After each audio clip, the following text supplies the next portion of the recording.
continuo gostando, continuo adotando a frase do Morris, quando diz que se você quiser uma dica de decoração que sirva para todos, então não tenha nada em sua casa que não lhe seja útil ou que você não ache belo.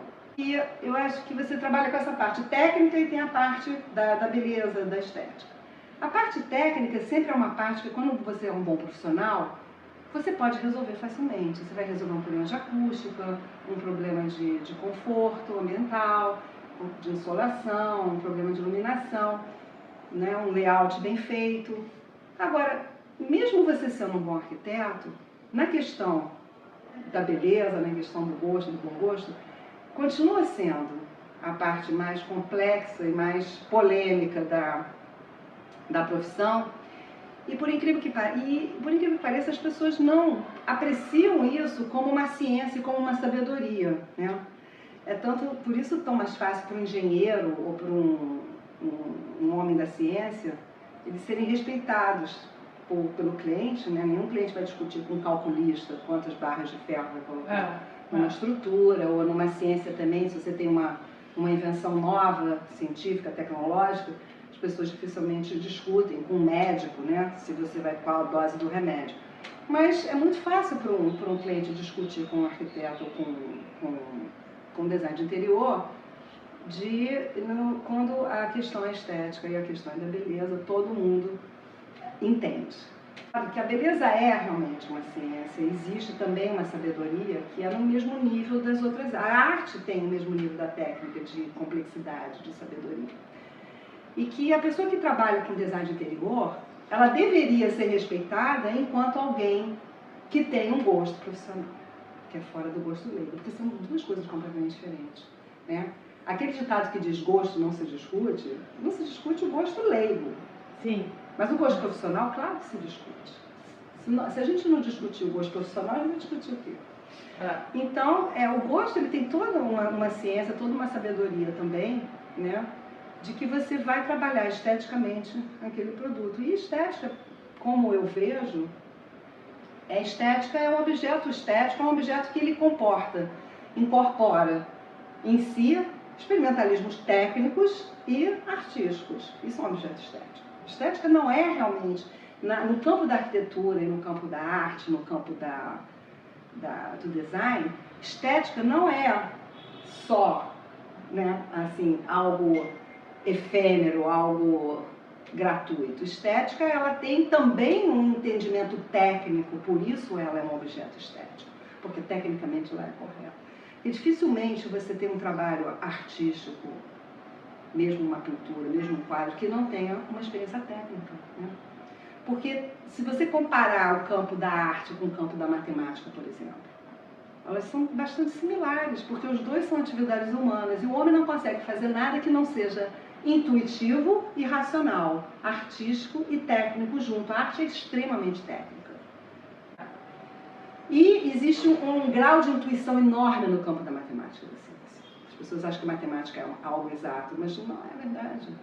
Porque você vê no cálculo, por exemplo, se você pega um projeto de cálculo estrutural, se você acompanha um engenheiro fazendo um projeto de um cálculo estrutural, como aquele projeto da laje do mar, aquilo ali, existe um campo intuitivo ali enorme, que é muito parecido com o da atividade artística. Então, eu acho que as atividades artísticas, as atividades técnicas, elas são completamente compatíveis, né? São parte do... O homem não consegue fazer nada que não seja, ao mesmo tempo, racional e intuitivo. Não consegue separar, não existe razão pura no homem. Qualquer pessoa pode aprender a ter um olho estético e pode aprender a ter um gosto profissional se for treinada para isso, se estudar para isso, e se uma parte da própria experiência, mas acho que estudo e leitura é fundamental. Eu continuo acreditando, né, na leitura. Eu acho que leitura é fundamental e estudo é fundamental para você. Não consegue sozinho adquirir um gosto. As pessoas acham que o trabalho de design exterior é muito fácil, porque é uma questão de gosto. Você vai lá, escolhe um vermelhinho, um amarelo, não sei o quê. E não é nada, não é nada disso, é a própria cor, né? Você nunca bota, você não escolhe uma parede vermelha, ou preto, ou azul, ou amarelo, porque você acha bonitinho. Você escolhe porque você precisa, né? Eu acho que quando você precisa do vermelho, você usa vermelho. Quando você precisa do amarelo, você usa amarelo. É simples assim, não é uma questão de gosto leigo, é uma questão de gosto profissional. Porque um ambiente com a parede vermelha, ela se comporta diferente do que um ambiente do traz sensações, né? O bem-estar. Qual é a relação?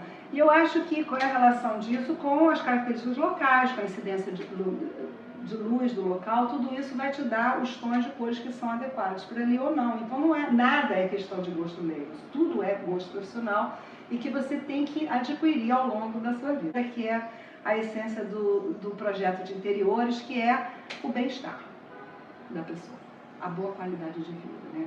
Que delícia você morar num apartamento, numa casa que está bem planejado, que está bem, com os móveis em harmonia e que você, ou num trabalho, ou ir num restaurante e que você pode conversar com os amigos sem ficar desesperada com um problema de acústica errada, né? Aquelas pessoas a cadeira não é confortável. A cadeira não é confortável, a mesa não cabe, a circulação dos garçons está tudo errado. Então, assim, esse decorativismo gratuito, sem ter uma ciência, uma sabedoria por trás, acaba virando uma coisa assim muito de modismo efêmero, uma coisa. Eu acho que existe uma ciência seríssima, é um trabalho da maior importância, até você entender, né? Apesar de alguns arquitetos, eu sou arquiteta, eu não tenho o menor preconceito com design de interior, porque eu adoro. Acho que não existe arquitetura sem interior. Ai, que fantástico isso, Denise. Bárbaro ouvir você falar isso, bárbaro. A arquitetura sem interior não é arquitetura, é monumento. Ai, que máximo! Obelisco. Bárbaro. Toda arquitetura necessariamente tem que ter interior. E a arquitetura sem interior é o nada, é o vazio. E isso eu vejo muito assim, até nas premiações do IAB, né? Que a gente vai ver, às vezes você vê projetos de concurso de ideias, aquela coisa de concurso de ideias, e você vai lá no IAB e tem aqueles projetos vencedores, que você vê perspectivas maravilhosas, muito bem feitos, uns prédios muito bem bonitos, plasticamente, tudo. Mas quando você vai olhar a planta baixa, ou as perspectivas de interior, aquilo é nada, né? Não tem nenhuma relação, inclusive, com a fachada. Então, a única certeza que a gente tem na época de hoje, no século XXI, é que tudo muda. É a mudança. Mudança não são... E são rápidas, né? E não só as mudanças tecnológicas, mas de vida também da pessoa. Então, aquelas plantas baixas, com aquelas paredes fixas, né? Porque mesmo quando a estrutura independente liberou a parede portante, a arquitetura aqui no Brasil continuou parede fixa, de tijolo, ou disso ou aquilo. E esse layout fixo, seja com drywall ou seja com parede de tijolo, continua sendo layouts fixos, presos, corredor, porta. Ainda né, tá muito fora da realidade da tecnologia da época. A arquitetura e o design tem que acompanhar a tecnologia. Claro. E a planta baixa ainda é uma planta muito atrasada, né, como a gente está ainda vendo as pessoas fazerem, que ainda cada vez que você tenta mudar, você tem que derrubar uma parede, tem que botar... Tudo bem, que aí você começa, não é uma parede de tijolo mais, aí começa a derrubar a parede de drywall, mas continua sendo uma obra derrubar uma parede de drywall, pintar, porque não pode ser outra coisa, né? Porque a gente não pode, no design, acompanhar a época e ter essa flexibilidade, ter essa mudança, não fazer umas coisas tão engessadas, uns projetos tão engessados e tão fixos, né? Esse pensamento fixo.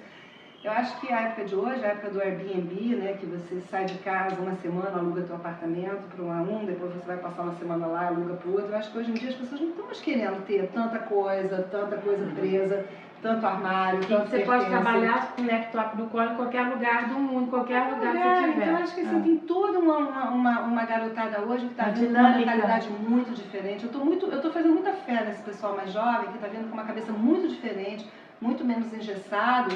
E eu acho que isso vai fazer estou esperando que vai fazer uma revolução, assim, no próprio design de interior. Eu acho que o design de interior é importante sim, sempre vai ser, nunca vai acabar, mas eu acho que a gente não precisa mais fazer um design de interior como era na época das nossas mães e avós. Eu acho que é na hora de fazer outra coisa e começar a ter um pensamento. E esse pensamento conceitual você só adquire, eu acho que estudando. Eu continuo tendo um pensamento acadêmico e continuo acreditando em pensamento reflexivo, pensamento abstrato, que é uma coisa que falta demais, eu acho que nos cursos de design de interior. Na arquitetura está melhorando, já tem bem mais, mas nos cursos de design de interior ainda acho que está longe de ainda preparar umas pessoas para umas discussões mais fortes, mais complexas de design de interior e da questão do